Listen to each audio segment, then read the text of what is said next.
Hi, my name is George A. This is the Service Design Show, episode 194. Hey there, brave change agent. Welcome back again to the Service Design Show, the show where we invite the brightest minds in our field and uncover what's truly needed to design services that resonate with people, push businesses forward, and honor our planet.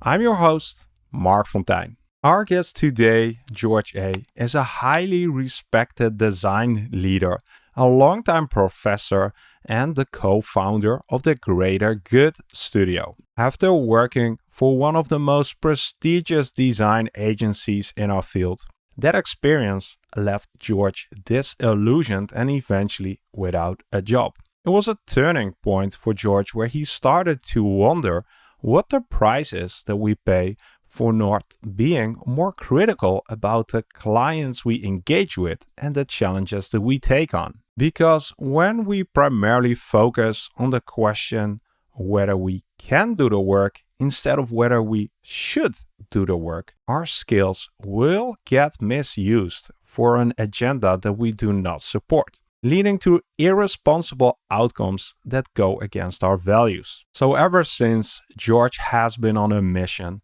to raise the ethical standard for his own work and for our entire practice. I invited George on the show to share with us why he feels it's harmful to think about good design purely from a craft perspective, the practical ways we can develop our own moral compass that will guide us in the right direction, and the key lessons he learned from sending over 50 breakup letters to his clients. If anything, I encourage you to listen closely to the story George shares about the dilemma that they faced as a studio, whether or not to engage in a high-stakes project for an autonomous vehicle company, and what happened when they raised their concerns to the client. I'm really curious what you would do in that situation. So join us at the campfire, and I'll see you back at the end of the conversation for some closing reflections. Let the show begin. Welcome to the show, George. Hi, thank you so much for having me, Mark. I'm excited for what's coming ahead. Really looking forward to addressing this interesting and important topic. But as we all know, and the trusty listeners of the show, we first do a quick introduction. So for the people who haven't heard about you or Googled you yet, could you share in 30 seconds what you do? Sure. Well, hello, everyone. My name is George A. I'm the co-founder and director of innovation at Greater Good Studio.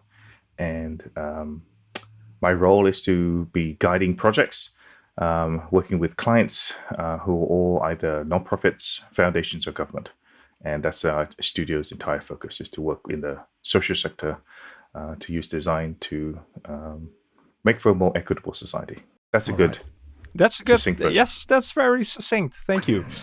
The other part that we have is a lightning round. 5 questions for you to get to know you as a person next to the professional. You haven't prepared just the first thing that comes to your mind. They can be challenging, and you can pass if you want. Are you ready? Okay. Yeah. All right. Please finish this sentence. The best part of my day is... I think... that's so interesting. Everything from, I think, my calls with the team, moments when I'm finally finishing that really awkward email. That's usually very satisfying. And then I think looking at the beginning of the day just to check over, like, what have I got to do? So that it sounds so banal, so banal, but yeah, just getting on with the work, I think. Let's appreciate those moments. Next one. A lesson that I've learned the hard way is... Goodness. I've been dealing with this thing because I've had this review many times. Asking for help. I have a particularly bad relationship with that. And I was thinking about this the other day. I think it's because as I grew up, asking for help ended up somehow coming back onto me and then making it somehow my fault. So I think I was trained from an early age to not ask for it. There you Mm. go. All right. All right. Noted. If I had unlimited resources, I would. I'd be interested in working out maybe how to do social change at a scale that's really impossible for us to do as a studio and drive it through a lot of the community engagement work that we do. So I don't know. I think a radical type of philanthropy. I don't know, something like that. Something to think about. Next one is the best quality in a friend is. So things like being a good listener, all those things are typically at this current moment. I would really like to have a judgment free friend. Hmm. That would be really helpful. That seems rarer than it should. All right. Ah, interesting. And the fifth and final one, you're almost at the closing mark. Our world needs more. We use this term a lot to describe someone who is hopeful and then cynical. So a pissed off optimist might be what I want to ask we have more of. Someone who can balance the optimism with the real worldness and then yet somehow not so pissed off that they don't see any hope. So someone who's able to balance both of those things. I'd love to see more of that going on. More pissed off optimists. All right. George, if I ask you the question, should we do it? What comes to your mind? What is the it? I think listen to people who are closer to the problem. I mean, I think that's what we should be doing. This is what's firing off for me when you said it. What is the it? Yeah, I think I would love to be seeing more people just listening to people who are really close to the problem. Their proximity to the problem probably gives us uh, a chance to really share in their expertise. And I think we would bring that up because it's so often discounted as not credible expertise. So that's what I think we should be doing. That's the it, I would say. So I don't know if you were thinking about doing something no, something else well, at a totally different scale this or was what. we finished the lightning round, and this was the Okay. question. This was the question that sort of came up in our prep call, where he said, "I hope that more designers ask this question. Shall we do it?" The reason why should we do it is in contrast with can we do it and how do we do it? When can we do it? All those questions around execution, I think, are subordinate to the primary question of should we do it. And I feel like in most of the design industry that I've seen, that question is rarely asked, if ever. It could have been that I certainly wasn't present for those conversations. But I also think if there isn't an atmosphere or context where should we do this? Should we keep doing this? Isn't allowable throughout the whole length of the project, then I think you have an execution environment as opposed to one that is a critical thinking environment. So that's why I brought that up, because I think in contrast to how it typically is done, we end up doing a lot of doing without a lot of pausing to think if we should. That I think that's just a very common trait across the design industry. I'm sure that a lot of us who are listening right now are asking themselves this question. Have I asked this question recently? Now, I'm sure that something has happened in your journey that triggered you to think about this. Could you take us back to that moment where you maybe for yourself realized, am I asking this question often enough? You know what's really difficult about that is that I'd hate for this conversation to ground it in uh, do I have the agency or do I have the bravery to do it? And I feel like sometimes the the moral judgment of someone's ability to ask difficult questions is framed as though do you have the fortitude? And I would want to pause and say, can the environment that you're working in allow it? And I'd say that in almost all the places I worked in, that was completely not allowed. Only in the shadows and only in private conversations one on one. So if I ever had the sense of uh, should we do it? Why are we doing this? It was always done in very much clandestine. So I'd say probably one of the there were actually quite a number of different projects when I was working at a global design agency where questions around what is the appropriateness of this. There's an interesting contrast to one of the very first projects I worked on at this agency, where we were doing insulin delivery devices. And I felt really very good about it. It was very clear to me that there was going to be some pretty direct behavioral change for a diabetic. And then years later, I'm working on a project for Kool-Aid as part of like a Pepsi portfolio project. And I'm meeting with people, going to interviews inside people's homes, as is typical. And I'm talking to a gentleman about his consumption of Kool-Aid. He was recommending, as a pro tip, how if he uses the clear Kool-Aid, which is like the non-colored version that you add to the glass of water, his kids will not think that he's drinking Kool-Aid, and he can continue to drink it in stealth mode. But the volume of Kool-Aid he was drinking was like 5x, 10x what anyone would ever typically have. And the reason we're there is because we had somehow identified super users of Kool-Aid who were off the charts in their consumption. And, there are multiple reasons why someone can become diabetic, but enormous amounts of sugar might be one of them. And it felt as though there's no way this research isn't going to end up harming this person one day. And their willing participation in it only makes it more tragic. We're going to pay them, of course.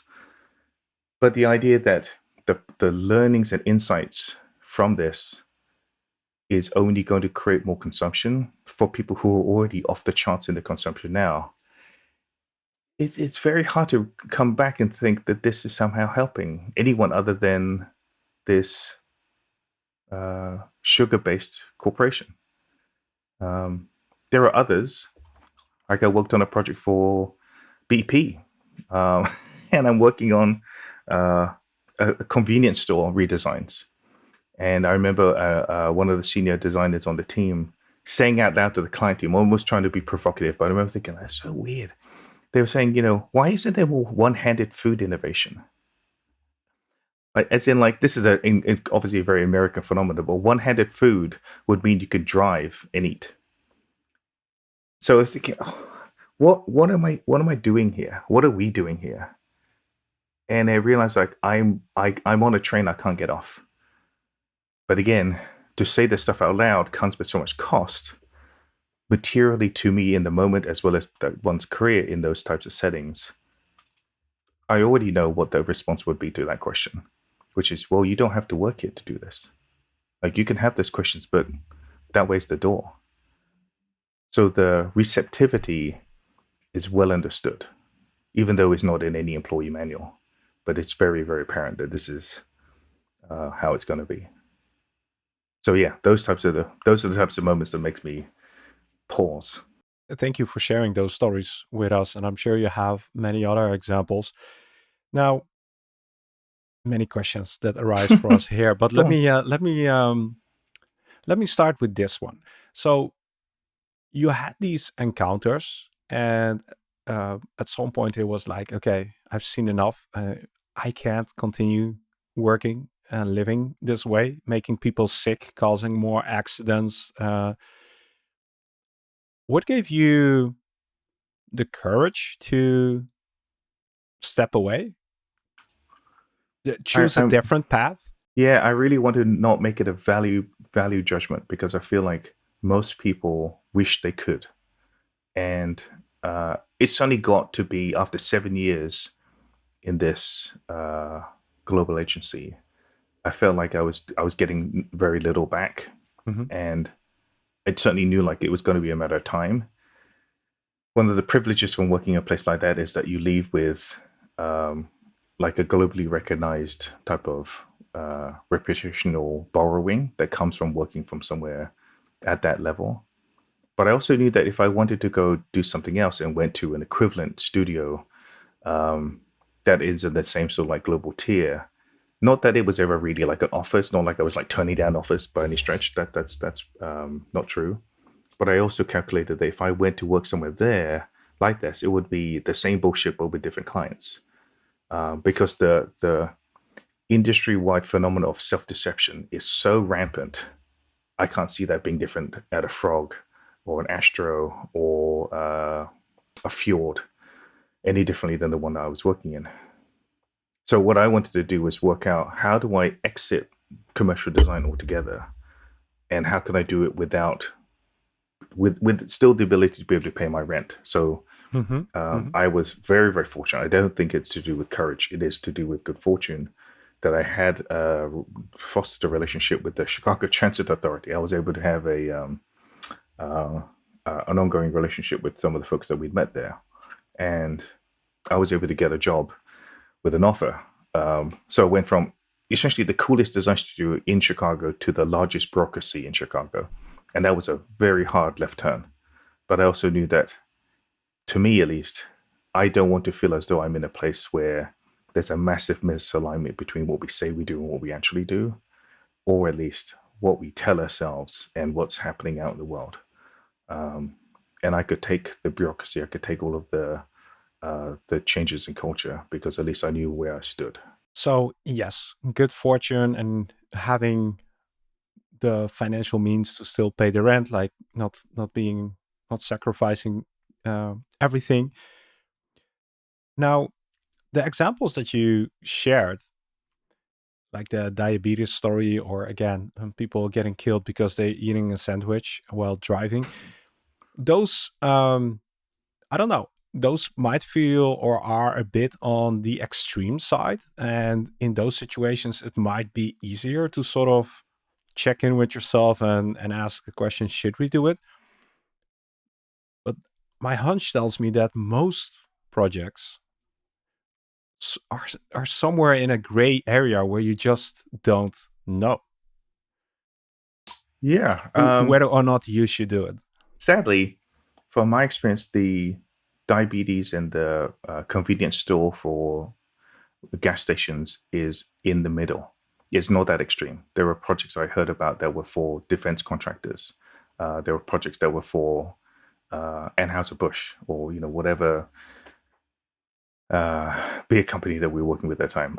To me, that seems even more extreme. So there is a very wide spectrum. And I think one of the tricky things is that when you say what's in the gray becoming more difficult, I completely agree. One thing I noticed was that there was this really funny, almost like an internalized framework, like a straw man argument. Do you familiar with that, Mark? The idea that someone, you can make a fictional case to say, as long as this is happening, we can do this. So the justification was, as long as we aren't doing guns and tobacco, we're fine. So guns and tobacco is like 1,000 miles in one direction, but everything short of guns and tobacco is fair game. So what you find is that 1,000 mile wide gray zone is actually quite difficult to navigate, because the chance of hitting one of those great projects is going to be probably 99% of your experience. The one whole uh, uh, wholesome project and the one heinous one will be bookends, but everything else is in the middle. And I think that probably for a lot of designers who work in the industry, many projects feel in the gray. Um, so I think what we often lack are tools and a culture and a habit of questioning and then navigating those gray zones. And I think because the predication that we're predicated to say yes, when, how, on what time versus should, makes us very useful for folks who work in the gray. Like, as an industry, we are actually built for gray, even though perhaps we might not always have consented to that when we first signed up. Does that make sense? Yes, yes, it does make sense. What have you seen happens when we start asking the question, should we do it, next to getting fired and finding careers somewhere Yeah. else? I think getting fired is actually a bit of a boogeyman. I Mm, think you could almost argue that perhaps that's the straw man that one uses internally to say, mm, well, I don't want to get fired. I'm not saying that the risk of getting fired isn't there. And I think every one individual's assessment of risk is going to be different per person, and certainly different than mine. But I do want to caution that the number of incompetent people you've worked alongside for years who never got fired, it's clear evidence that getting fired is not that common, actually. And getting fired for being a pain in the ass is probably less risk than being actually either fraudulent or scandalous or somehow deceptive. Right? Those are potentially real reasons for getting fired. But there's a lot of incompetence that goes around for years. So I want to temper the fear of that necessarily.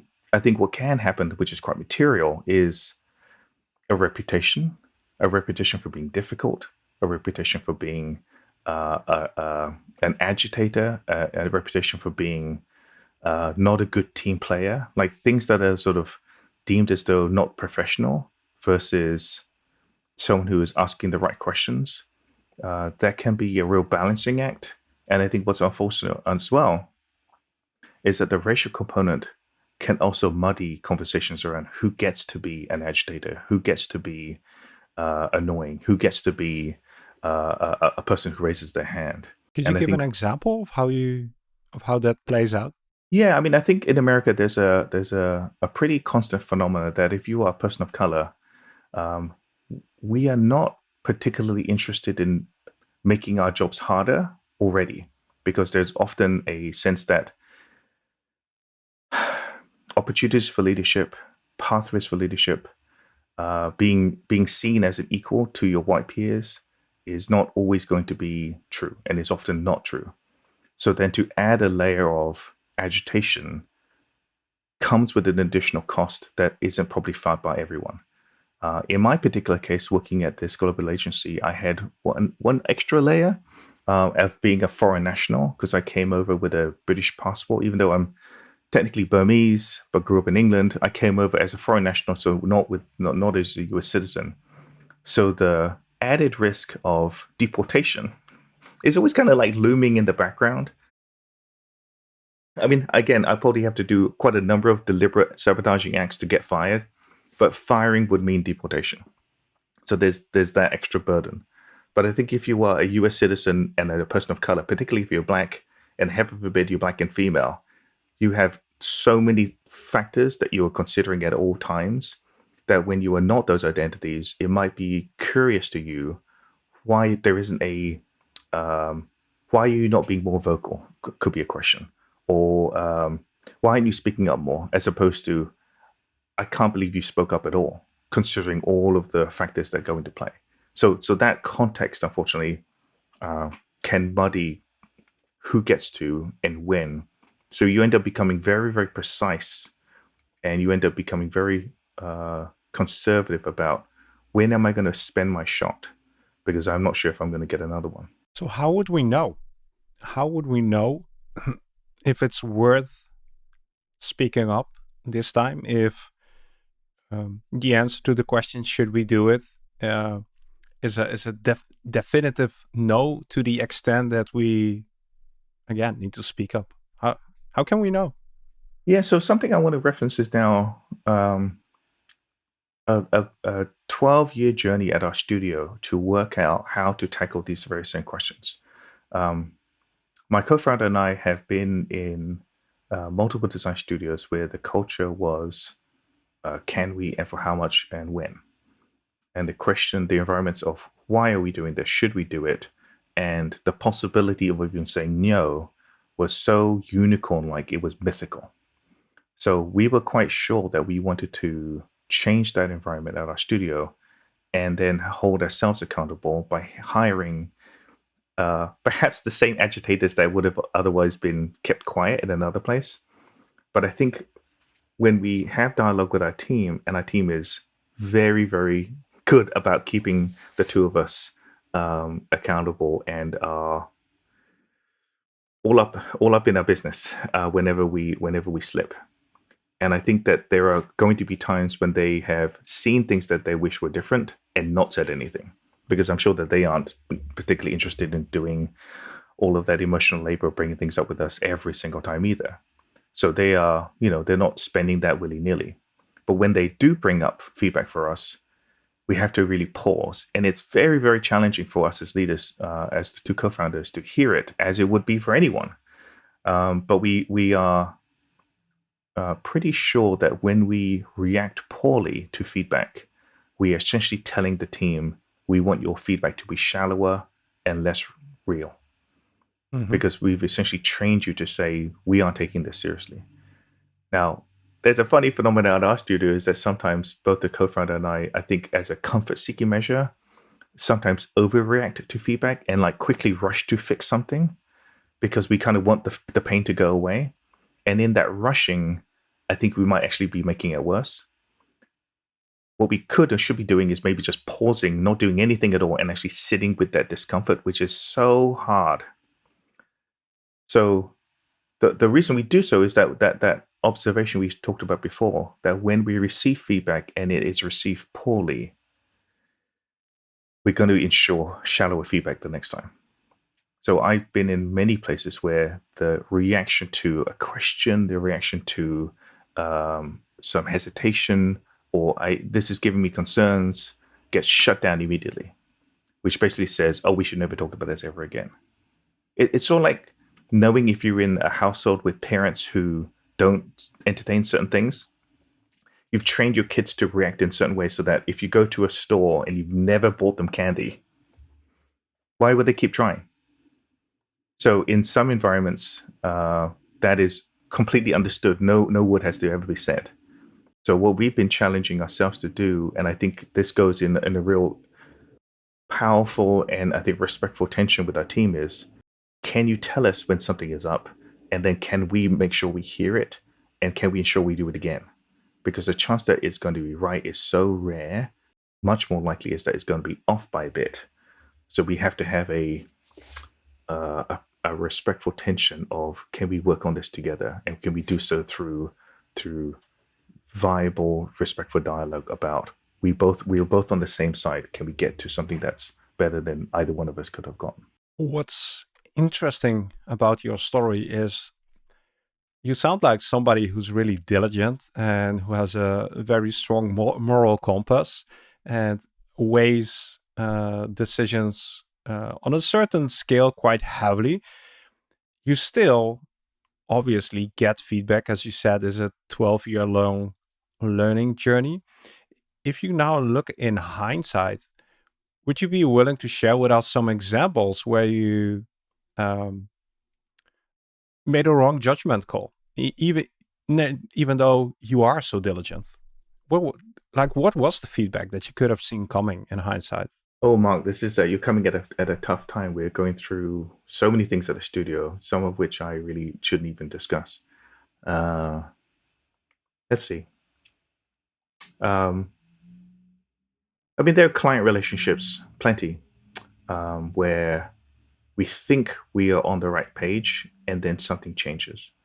And for most of those cases where there was something that we thought was maybe either an assumption that nobody knew we had made, or when there was an agreement that somehow changed, what we've been working out is at the end of each project, we do debriefs, which I think are fairly common amongst design studios. But because we had something that I don't know a lot of places have, which is a gut check, we're we're pretty good about trying to capture at the end of those debriefs, is there a change to the gut check that we need to make? So let me back up, right? So a gut check that we have at the studio is now on version 5. I think I took a look. We've done about 150 gut checks over the last 12 years.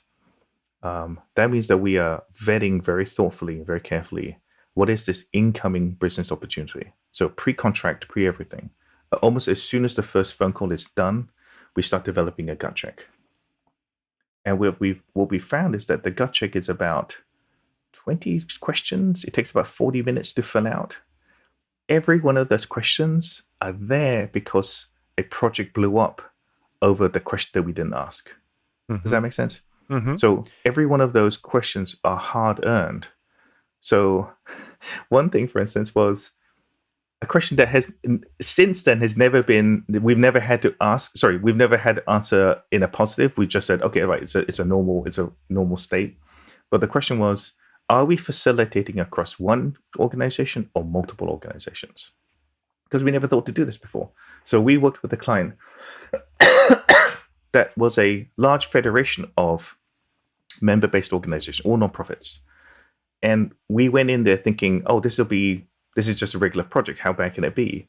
But because of the added complication of working across multiple organizations, everything slows down. So our timeline is off. The way in which we engage with every single one has to be slightly different because of their context.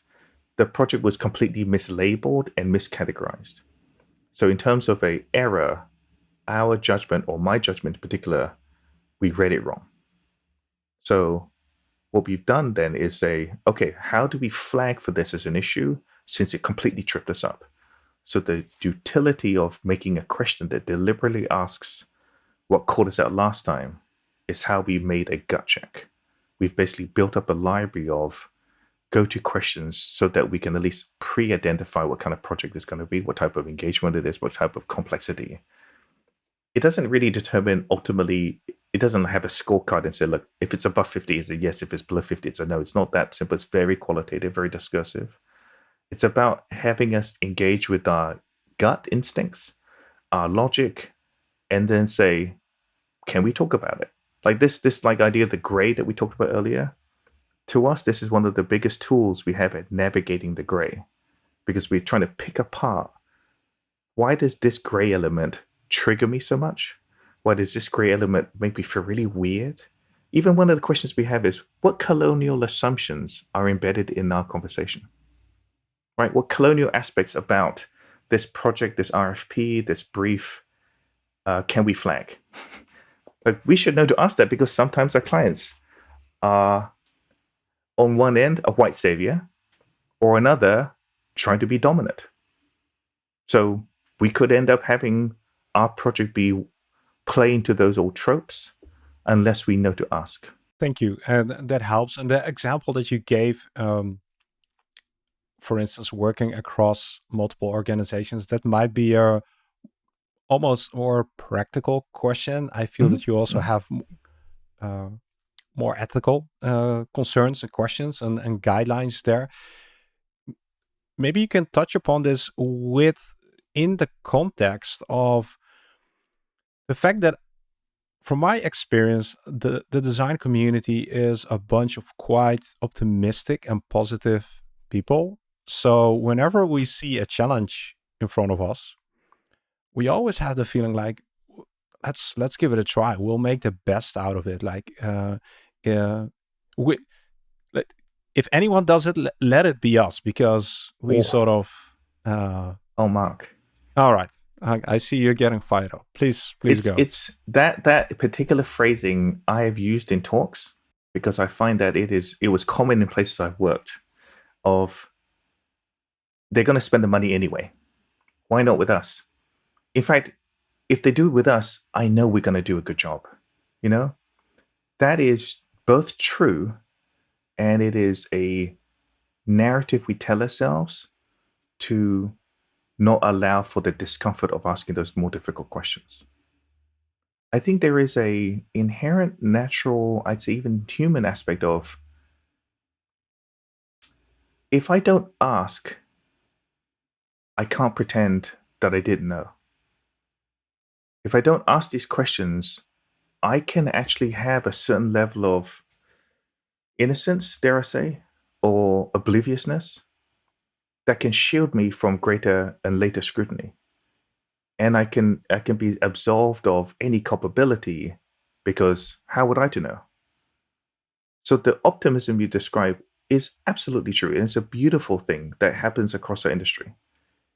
I want to be cautious that sometimes our optimism can be used against us, so that we end up being unwitting tools to an agenda we don't understand. Either because the client has a reputation they need to burnish and will use us as cover. There is a project manager who has a very pressing need by their boss, because if they don't have something to be ready for their press release, someone's going to lose face in front of their voters. There are lots of pressures to appear to be helpful. In our sense, our design sense, our industry sense of, just give me the problem, I can't wait to get to it, might not allow us the time to pause to say, if we choose to do it, let's do it well. Not automatically a given. give me that timeline, give me a Gantt chart, let me just figure this out. Mm-hmm. Because I think without the pause, we are a set of hands, and I feel like we're smarter than that. And in fact, our ability to amplify and accelerate the impact that our clients are asking of us actually behooves us to ask, who is this client? What is their story? What do they need from us? And if it's in direct tension with us getting paid, can we talk about that also? Right? The idea that, well, we wouldn't get paid is it's a same straw man argument, just like guns and tobacco and just like getting fired. There's a long way to get from we never get paid to we only get paid by doing heinous things. There's a lot of gray that we could be navigating, picking through, and even shaping projects to become more ethical. So I think the idea that we can just do it because we're being optimistic. I have such feelings about it because I believed it so much too, Mark.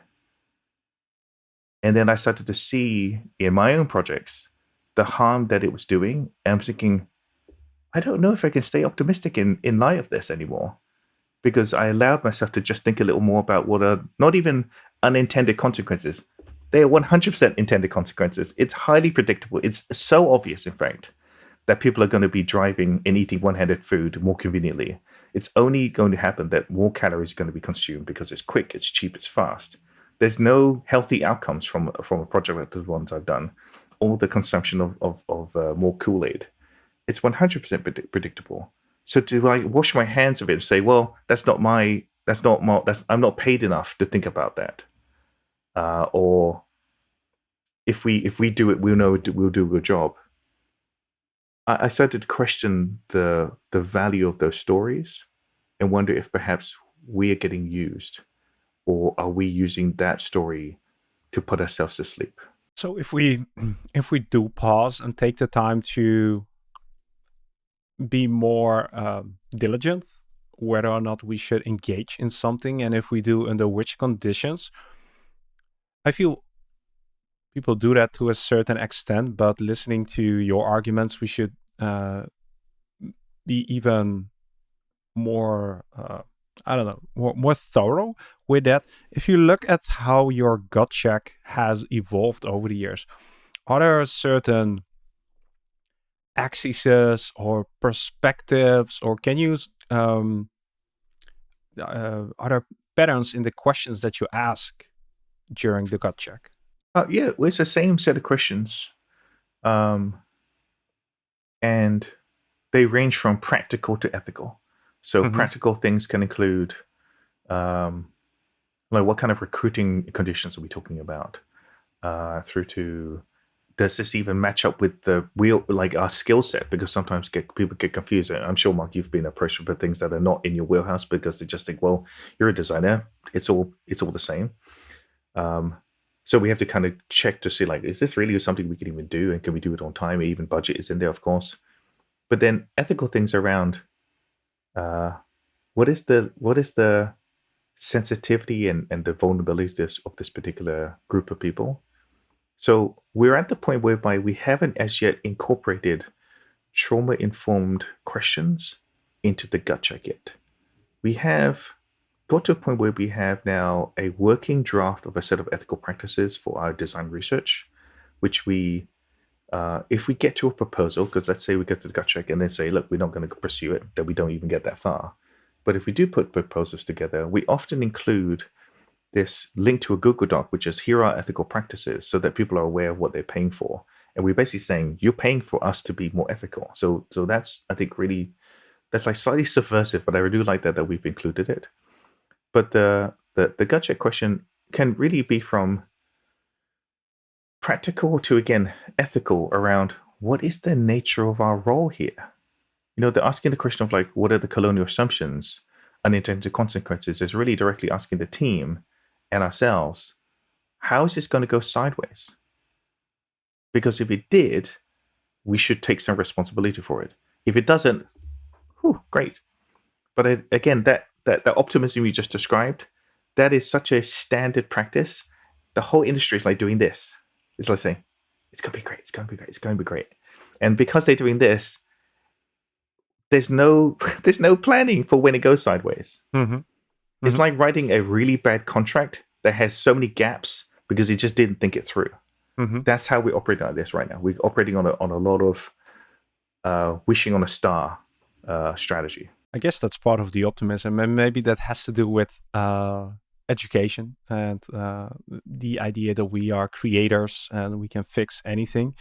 Um, I don't want to sort of pick it apart totally, Mm. but I'm still curious about that gut check, because the question about colonialism, for instance, you'll formulate a perspective on that with the team, Mhm. but I'm going to assume it's almost never going to be a yes or a no. Like that's probably never going to be a red flag. It's going to describe the situation, and Mhm.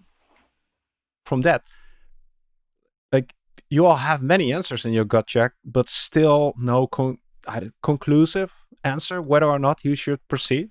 Yeah. So one of the ways, one of the mechanisms, which is I don't think is unique to us, but we do have some hierarchy. The Sarah and I are the going to be the final decision makers on whether to proceed.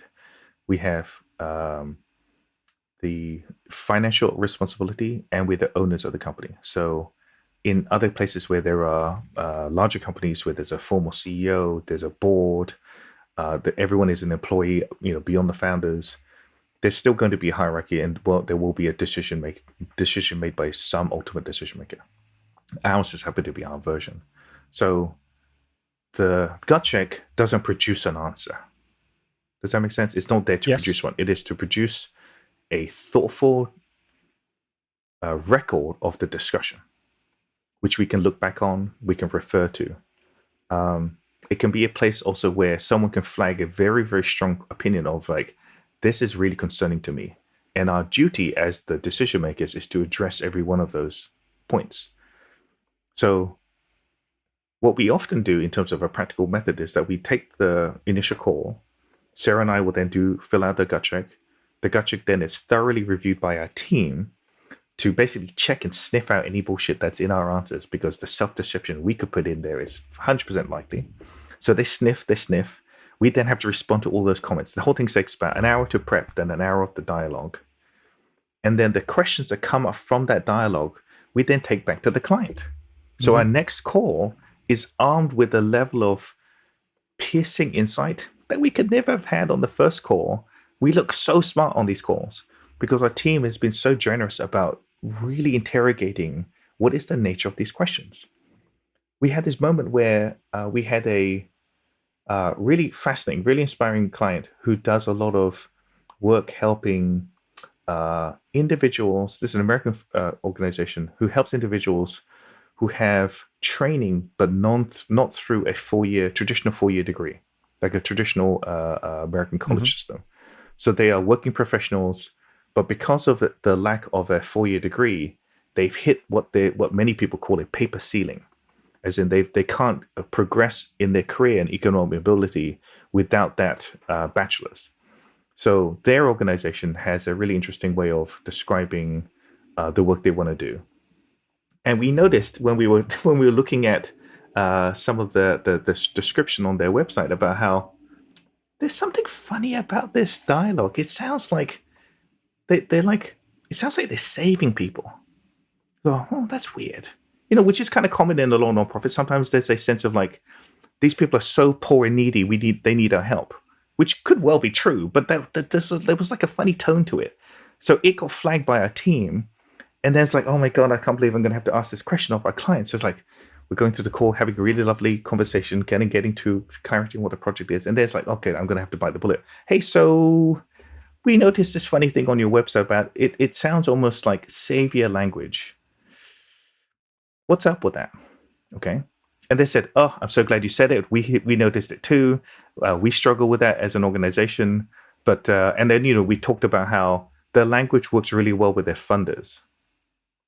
It may not necessarily be what they would use, but it kind of plays into, which is a bigger issue, some of the narratives that large philanthropy tends to work under, which is well, we have all of the money and power.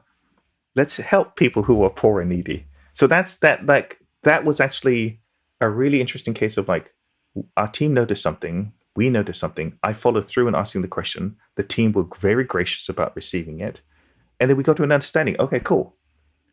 Like it didn't say yes or no. It was just like, okay, we're at least on the same page. Does that make sense? Yes. And if you're willing to share, like this one worked out well. What's one iconic story of something that didn't play out the way you hope and where you had to walk Yes, away? If you're open to sharing that. sure. We went for years back and forth. We've done this 3 times. This is fascinating. With a autonomous uh, vehicle company. There aren't that many, okay? And this one was all about some sort of like robo taxi type of service, okay? And I felt very funny about wanting to work on automation of cars when earning a living as a driver can be one of the few economic mobility engines for a lot of immigrants in particular, or people who are looking to make a little bit of extra money. So I felt like this is such a direct threat to labor. I don't know how I feel about it. So we asked some awkward questions, the things that, people said, well, this is going to get you fired. Well, this is the kind of thing you want to ask. So I was like, I almost like daring myself. Can we really ask this question? So we asked, hey, so, we appreciate all of this inquiry around automation and all the research plans. We think it's pertinent that we also do interviews with drivers to understand what impact it's going to have on them if automation is going to become the thing. Because we've learned from other projects that the role of a driver, particularly for older adults, like people who are aging, the driving is a baseline. The companionship that a driver can provide can make a huge difference to whether or not this old person feels like they've been taken care of, especially even just getting in and out of the car. So we sent there thinking, how are they going to take it? And their response was almost like a straight copy paste of their mission statement of their website that just said, our organization's commitment to autonomous vehicles is about saving lives across the highways because the data shows that traffic accidents tend to be the number one cause of death in America, blah, blah, blah. So they completely just avoided it. And then we never heard back. That was it. Mm-hmm. What was wild was that about a year later, they emailed us to say, hey, so we might be ready to do that project now. The one about labor. Said, really? So wow, okay, cool. So then we were like, let's re-engage. So we took it seriously. And I think this is what's what I want to share. I'm not trying to be a pain. I'm trying to respectfully ask them, engage them like real people. If you want to talk about it, let's talk about it. If you don't, let's not. But then when they said, look, we want to do a project that is about engaging with drivers to understand the impact of autonomous vehicles, like, oh my God, you've made my day. Let's do it. So I started writing a proposal. And then I got to a point, I was like, wait a second. There's something about this that's making me a new thing. It's like I'm constantly trying to sabotage our business. But the new thing was, when we do research with our clients, for our clients, with, let's say, a vulnerable population, let's say like a group of nurses or teachers, our client is typically the known advocate for that group. Does that make sense? Mm-hmm. They might be the union that is looking for better understanding of what member rights should be. But in this case, our client would be the direct threat to the people we're doing research with. So I thought, hold on. So I wrote an email saying, how do you want us to engage with this group who might have questions about doing research that might ultimately lose their jobs? Like doesn't take a particularly smart driver to think it through. They're like, wait, you want to do research on autonomous vehicles? Isn't this going to ultimately get used against me? So I said, what can we say with a straight face when we get asked that question? Okay. And then they said, okay, let me think about it. They talked to their bosses. They came back. The project's dead. Ta-da. Okay. Thanks for trying. Maybe next time. So the interrogation of projects with the utmost respect says, let us really think it through. Can we not pretend unintended consequences are not just consequences we would chose not to look for, because it doesn't take much to think it through. And if it does ultimately mean that we don't get to do the project and massive financial risk to us, I think that might be worth it. And that is something that our studio is constantly in tension with, and our team is in tension with us, and we are all trying to hold each other in tight companionship and allyship around, can we not let these things slip? And it's very challenging, because it's not like I want us to go out of business by any stretch, but I also don't want to do things that we know will so easily be causing harm when we just hadn't thought about it enough. You're doing this at your studio with your team. How do you? How can we bring this into our broader community? I would ask that the agitators in your companies talk to each other more. I would be amazed if there's ever been an agitator who is the only one who's ever had those feelings in the place you're working. You might have to do a little bit of stealth work to find out, like, are they one of us? And you can, like, start to get a feeling of what that might be. And then when you feel like you might have a few, maybe invite them out for drinks and ask a few softball questions around, you know, how do you feel about the last project, or like, how do you feel about this thing that's coming down the line? Engage. And I feel like there are methods that organizers use, like organizers who are trying to rally power, that describe understanding both what's at stake and then also trying to do a little bit of co-agitation, particularly for those who are already ready, who are primed to be agitated. What it might ultimately lead to is a confrontational moment with leadership to say, here are our concerns. And I think that one of the big cautions is, I would suggest, is to not go in unprepared. And the best way to be prepared is to say, try to write down with your co-agitators, what are our major concerns, and then what would we like to see, done differently. That feels like a fairly complete package. It takes a lot of work. But I think when you bring that up, you give someone the choice. What can be really, really tough, though, is everyone who is a co-agitator ready for when the leadership says, no, thank you? What do you plan to do then? Quitting is always going to be an option, I'm sure. Even if it's a complete dire financial risk to you, I'm just saying it will always be there. But then the real risk could be you are now going to be on a blacklist for the rest of your career. Are you ready for those consequences? If you're not, then I would not suggest you go down that path. But I would, at least internally, if you never talk to another person, never bring up this confrontation, I would start writing down and keeping almost like a little diary or log of every time I have those feelings and how they're going to be addressed. I think eventually, if you start making note of them and don't brush them aside, you might have to have a moment for yourself and say, do I really want to keep working at this place? Mm-hmm. Because I think that you might get to a tipping point, as I did, of like, I don't think it's going to change. I think this place is fundamentally not going to be the place I want it to be. I might have to find a new path. The you shared two options: quitting and getting on a blacklist. I think the third option is maybe the most difficult. Is that when you don't quit and you stay with the company, you're sort of morally compromised if you still engage in the Oh, work. Mark. That is what is so paralyzing and so challenging, because the longer you stay in environments where there's a really interesting term, moral injury. I heard about this when doing research for a big open letter I wrote. But that continuous moral injury, you end up becoming numb to. And I think one of the reasons why I left the global agency after 7 years was a fear I had, was that I would no longer be able to tell that the feelings I had about those concerns, I worried I would lose touch with those feelings altogether. And that after the 7-year mark, it's just completely part of my identity now.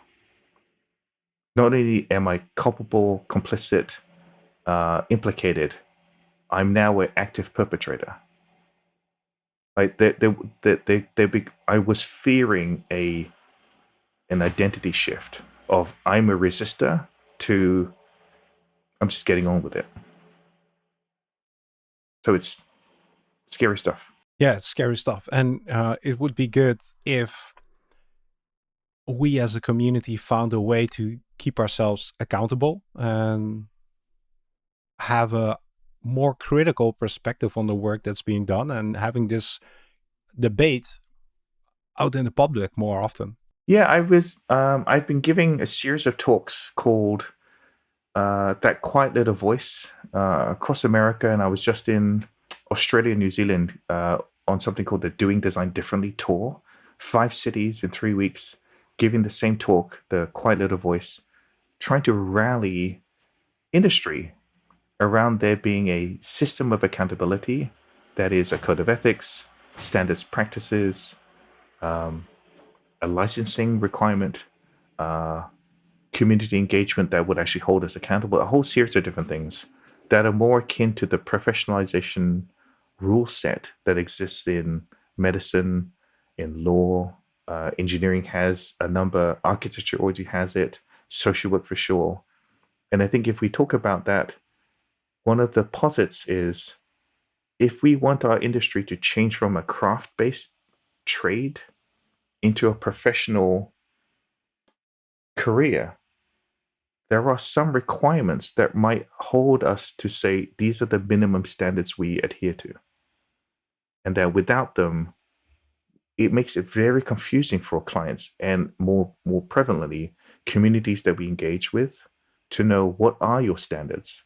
Because you could at any time say, we didn't know, or I'm just an optimist, or I just came in here with a beginner's mindset. What's the problem?